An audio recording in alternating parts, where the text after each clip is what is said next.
Kenali dirimu dan pahami orang lain, maka kamu akan menjadi pemenang. Frekuensi otak manusia, apabila kamu memahaminya, ini sangat keren.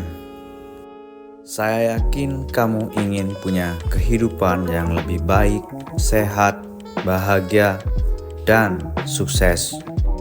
Hingga akhirnya kamu menggunakan afirmasi, sugesti, self-talk, dan sejenisnya untuk menanam keyakinan dalam diri kamu agar apa yang kamu dambakan dalam hidup bisa terjadi. Biasanya orang-orang kita melakukan ini dalam bentuk doa. Ayo kita rincikan apa itu doa. Pertama, do, dan A-nya adalah afirmasi. Artinya melakukan afirmasi, mengulang-ulang dan mengatakan hal-hal baik agar terjadi dalam hidup kita.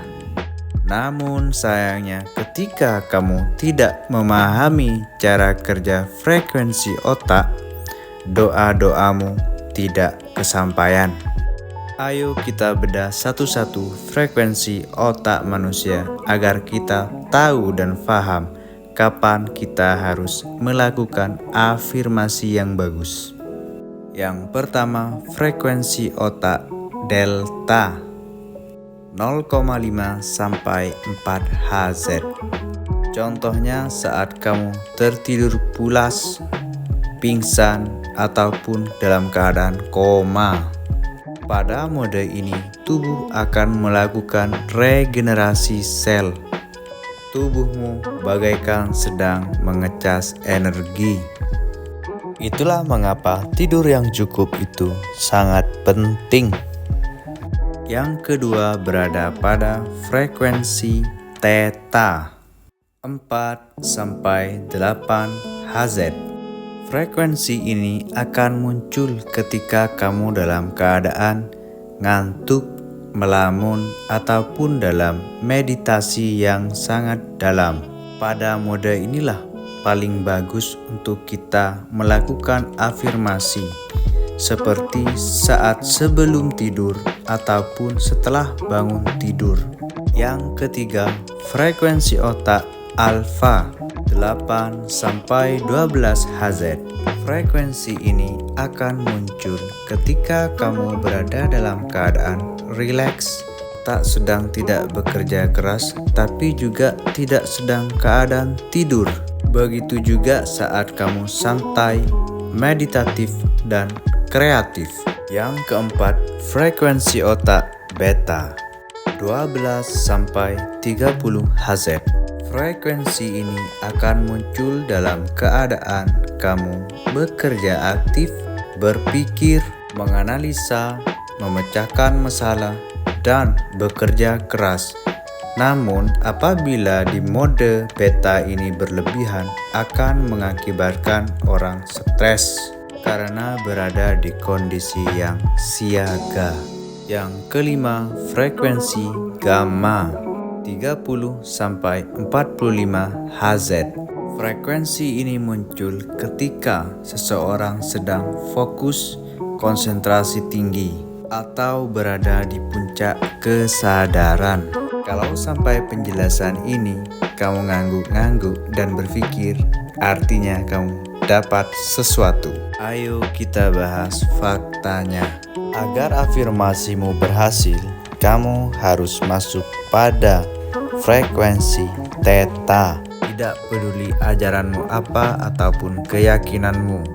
Jika kamu masuk pada gelombang theta, kemungkinannya untuk berhasil sangat tinggi dalam afirmasi.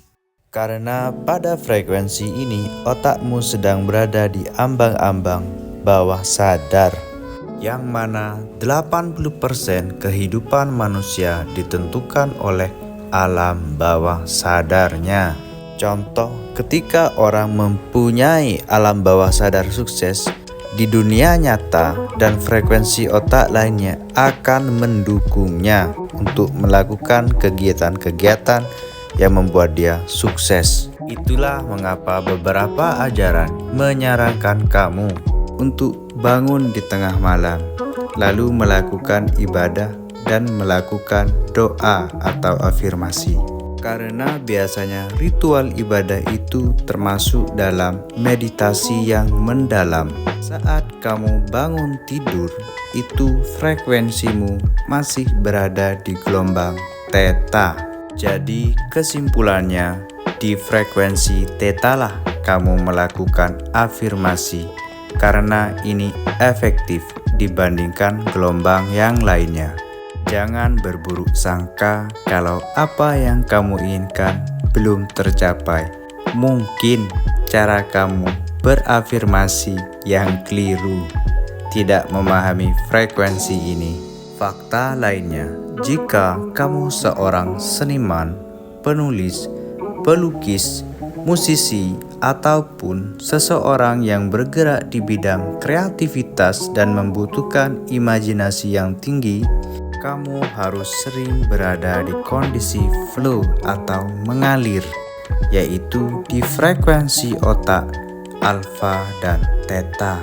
Karena frekuensi alfa merupakan jembatan antara pikiran sadar dan bawah sadar.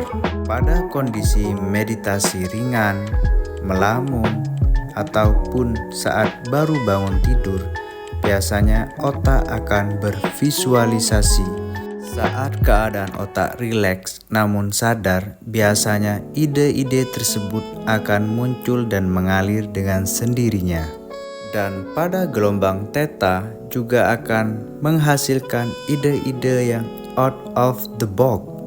Biasanya sering muncul dan terjadi pada kondisi hypnagogia, yaitu transisi antara tidur dan bangun, atau saat melakukan kegiatan repetitif yang tidak memerlukan pikiran seperti jalan kaki jarak jauh, mandi, ataupun beol.